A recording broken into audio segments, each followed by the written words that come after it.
নমস্কাৰ বন্ধুসকল যোৱাকালি সকলে দেখিলে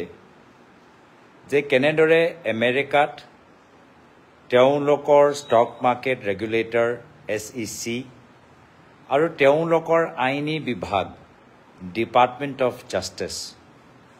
গোটেই তথ্য সহকাৰে উইথ ছাপৰ্টিং এভিডেন্স এটা কেছ দাখিল কৰিছে আদানী গ্ৰুপৰ বিৰুদ্ধে সেই কেছ দাখিল কৰা সম্পৰ্কে আমেৰিকাৰ চৰকাৰে যথেষ্ট তথ্য গ্ৰহণ কৰিছে ইনফৰমেশ্যন লৈছে তাৰ পিছত এটা কেছ তেওঁলোকে দাখিল কৰিবলৈ তেওঁলোকৰ চৰকাৰে সক্ষম হৈছে মাত্ৰ অভিযোগ নহয় আমি সকলোৱে জানো যে আমেৰিকাৰ চৰকাৰে যেতিয়া এটা কেছ দাখিল কৰিছে আৰু তাৰ সেই সময়ত বা সেই সম্পৰ্কে তেওঁলোকে মিনিমাম যে থ্ৰেছহোল্ড লাগে এভিডেন্সৰ এই গোটেইবোৰ এভিডেন্স ইনফৰমেশ্যন কালেক্ট কৰাৰ পিছতহে তেওঁলোকে সেই কেছ দাখিল কৰিব পাৰিছে কথা কোৱা উদ্দেশ্যটো হ'ল যে অসমৰ ভিতৰতো আমি দেখা পাইছোঁ যে এটা পিছত এটা আদানী গ্ৰুপ আৰু বৰ্তমানৰ বিজেপি চৰকাৰৰ লগত খুব ভাল এটা বন্ধুত্ব সৃষ্টি হৈছে প্ৰথমে আদানীক আমাৰ লোকপ্ৰিয় গোপীনাথ বৰদলৈ এয়াৰপৰ্ট দিয়া গ'ল এয়াৰপৰ্ট দিয়াৰ পিছত কি অৱস্থা হ'ল আমি সকলোৱে দেখা পাইছোঁ বৰষুণ দিলে এয়াৰপৰ্টত পানী হয় আৰু এয়াৰপৰ্টৰ এতিয়া ভাড়া আদানী গ্ৰুপে বঢ়াই দিবলৈ বিচাৰিছে গ্ৰাহকসকলে একো সুবিধা পোৱা নাই কিছুমান দামী দামী দোকান তেওঁলোকে খুলিছে যি দোকানত আমাৰ সাধাৰণ মানুহ দোকানৰ পৰা তেওঁলোকে আদানী গ্ৰুপে দামী লিজ লয় আৰু সেই বস্তুবোৰ সাধাৰণ মানুহে ল'ব নোৱাৰে কিন্তু একো সুবিধা নিদিয়াকৈ এটা আদানী গ্ৰুপ এয়াৰপৰ্টৰ ৰেটবোৰ আৰু বঢ়াবলৈহে বিচাৰিছে লগত আমি দেখা পাইছোঁ যে আদানী বিভিন্ন ৱেলমাৰ্ট গ্ৰুপৰ জৰিয়তে FMCG বেভৰেজেছ গ্ৰুপত সোমাইছে লগতে আমি গম পাইছোঁ যে চাহ ওপৰতো কিছুমান চাহ বাগানৰ ওপৰতো তেওঁলোকৰ চকু আছে লগতে আমি গম পাইছোঁ যে হাফলঙত বহুত বিঘা মাটি আদানী গ্ৰুপক দিবলৈ চেষ্টা কৰিছে বৰ্তমান চৰকাৰে আৰু আটাইতকৈ আমাক সকলোকে চুই যোৱা কথা হ'ল এই স্মাৰ্ট মিটাৰ বেছিভাগ যে স্মাৰ্ট মিটাৰ বৰ্তমানৰ অসম চৰকাৰ যে জাপি দিবলৈ বিচাৰিছে সেয়া হৈছে আদানী গ্ৰুপ আদানী গ্ৰুপৰ লগত অসম চৰকাৰ বিজেপি চৰকাৰৰ তেওঁ সেই কোম্পানীৰ প্ৰতি ইমান মৰম কিয় তাৰ কাৰণ যোৱাকালি যিখিনি অভিযোগ উত্থাপন কৰা গ'ল যি ধৰণৰ ঘুষ দিয়া গৈছে তাৰ পৰাই আমি কিছু প্ৰমাণ পাইছোঁ কিন্তু নোকচানকাৰ হৈছে ক্ষতিকাৰ হৈছে সাধাৰণ জনসাধাৰণৰ যিসকলে আজি এয়াৰপৰ্টত বেছিকৈ ভাড়া দিব লাগিব যিসকলে হাফলঙত নিজৰ মাটি তেওঁলোকৰ হাতৰ পৰা গুচি গ'ল গমে নাপালে যিসকলৰ ঘৰৰ ওপৰত আদানী স্মাৰ্ট মিটাৰ লগোৱা গৈছে আৰু ভৱিষ্যত আৰু কি ভাবি ৰাখিছে বৰ্তমান বিজেপি চৰকাৰ আমি ক'ব নোৱাৰোঁ কিন্তু যোৱাকালি অভিযোগবোৰ যথেষ্ট গুৰুত্বপূৰ্ণ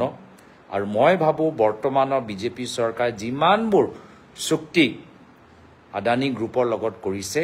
গোটেই কথাবোৰ ৰাজহুৱা হ'ব লাগে ফাদিল হ'ব লাগে কি টাৰ্মছ এণ্ড কণ্ডিশ্যন কোনে কাৰ লগত লগ পালে গোটেইখিনি কথা হওক ফাদিল হওক আৰু মই বিশ্বাস নকৰোঁ যে চৰকাৰে এইখিনি কথা নিজে ফাদিল কৰিব মই প্ৰশ্ন কৰিবলৈ বিচাৰোঁ কি যদি চৰকাৰৰ সাহস আছিলে যে লুইছ বৰ্জাৰ সময়ত তেওঁলোক এটা সাহস কৰিছিল যে আজি তাৰিখত সেই আদানী গ্ৰুপৰ ওপৰত এই যে বিদ্যুতৰ ক্ষেত্ৰত মাটিৰ ক্ষেত্ৰত এয়াৰপৰ্টৰ ক্ষেত্ৰত ইমানবোৰ যে এটা পিছত এটা চুক্তি হৈ গৈ আছে এটাই কোম্পানীৰ লগত তাৰ ওপৰতো CBI তদন্ত হওক আৰু গোটেই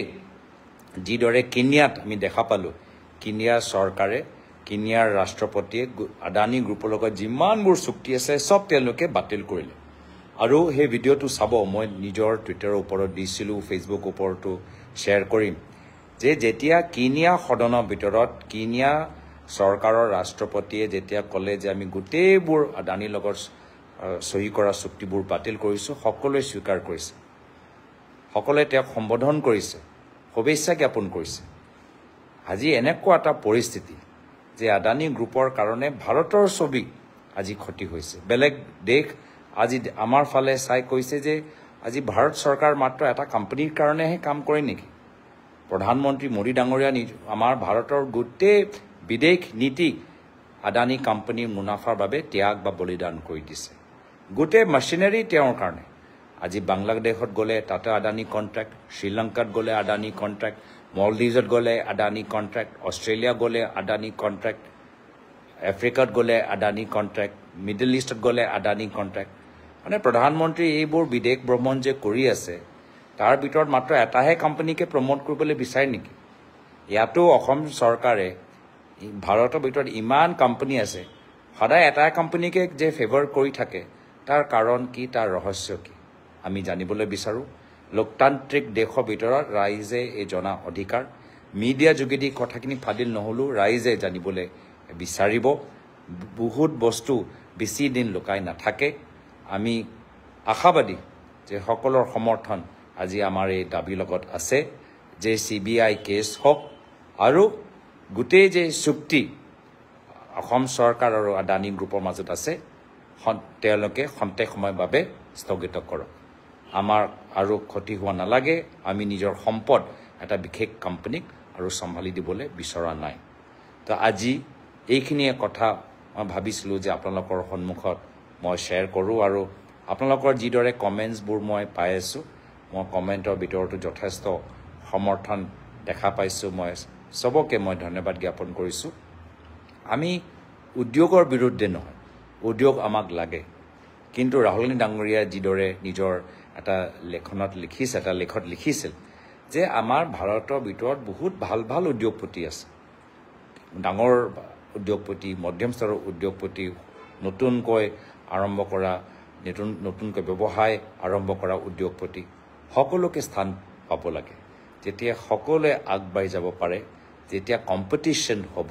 তেতিয়া আমাৰ মাৰ্কেট ইকনমি আৰু ভালদৰে আগবাঢ়ি যাব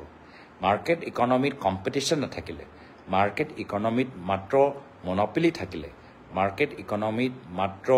কাৰ্টেল থাকিলে তেতিয়া এই ইকনমি বাঢ়ি যাব নোৱাৰে এই ইকনমিত যথেষ্ট দুৰ্বলতা ষ্ট্ৰাকচাৰেল উইকনেছেছ লুপ হোলছ সোমাই যাব তো আমি ইকনমি বিচাৰোঁ আমাক ইকনমিক গ্ৰোথ লাগে আমাক ইণ্ডাষ্ট্ৰি লাগে আমাক ইণ্ডাষ্ট্ৰিয়েল গ্ৰোথ লাগে কিন্তু এটা কম্পিটিটিভ এনভাইৰনমেণ্ট হ'ব লাগে য'ত সকলোৱে সৰু হওক ডাঙৰ হওক এটা ফ্ৰী এণ্ড নিউট্ৰেল ইকনমি বা এটা লেণ্ডস্কেপ পাব লাগে কোনোবা এজনক বিশেষভাৱে ফেভাৰ কৰিব নালাগে আমাৰ ৰেগুলেটৰী আমাৰ আইন আমাৰ চৰকাৰী নীতি নিয়ম প্ৰশাসন প্ৰত্যেক উদ্যোগপতিক সমান চকুৰে ব্যৱহাৰ কৰিব লাগে আৰু যি উদ্যোগপতি ভালদৰে কাম কৰিব পাৰে দেখাব পাৰে আমি কাকো কোনো বিশেষ ফেভাৰ নকৰাকৈ আমি সকলোকে এটা ভাল সুবিধা দিব লাগে মঞ্চ দিব লাগে তেতিয়াহে গৈ আমাৰ এণ্টাৰপ্ৰেনৰ উদ্যোগপতি আমাৰ বিভিন্ন আমাৰ ষ্টাৰ্টআপছ সকলে আহি অসমৰ অৰ্থনৈতিক অৱস্থা লগতে ভাৰতৰ অৰ্থনৈতিক অৱস্থা আৰু ভাল কৰিব পাৰিব সো মই ভাল পালোঁ যে ৰাহুল গান্ধী ডাঙৰীয়াই নিজৰ লেখৰ জৰিয়তে কিছুমান উদ্যোগপতি মালিকসকলৰ নাম উল্লেখ কৰিলে আৰু ময়ো বিচাৰোঁ যে অসমৰ ভিতৰত আমাৰ প্ৰত্যেকগৰাকী আমাৰ উদ্যোগপতি ভাল হওক ডাঙৰ হওক সুস্থ হওক আৰু সকলে আগবাঢ়ি যাওক কাৰো কোনো চৰকাৰ কোনো 2 বা 3 জন উদ্যোগপতি বা 2 বা 3 জন ঠিকাদাৰৰ বাবে কাম কৰিলে সেই ৰাজ্যৰ অৰ্থনৈতিক অৱস্থা সবল হ'ব নোৱাৰে ভাল হ'ব নোৱাৰে সকলৰ হৈ কাম কৰিব লাগিব সকলোকে এটা নিৰপেক্ষ ভূমিকা দিব লাগিব আমি কোনো উদ্যোগপতি আমি চৰকাৰ হ'বলৈ বিচৰা নাই আমি ৰাইজৰ হিত চাই নিজৰ ৰাজ্যৰ উজ্জ্বল ভৱিষ্যৰ বাবে কামনা কৰি আমাৰ কামখিনি কৰিব লাগিব তো অলপ মই অৰ্থনৈতিক নীতিৰ ওপৰতো উদ্যোগ নীতিৰ ওপৰতো নিজৰ কিছুমান কথা মই যোগ দিছোঁ মোৰ কথা ধৈৰ্য সহকাৰে শুনাৰ বাবে মই সবকে ধন্যবাদ জ্ঞাপন কৰিছোঁ আৰু সকলৰ জীৱন মংগল হওক ঘৰত সকলোৱে ভালেদৰে থাকক এইখিনি কথা কৈ মই নিজৰ ফেচবুক লাইভ সামৰিছোঁ ধন্যবাদ শুভৰাত্ৰি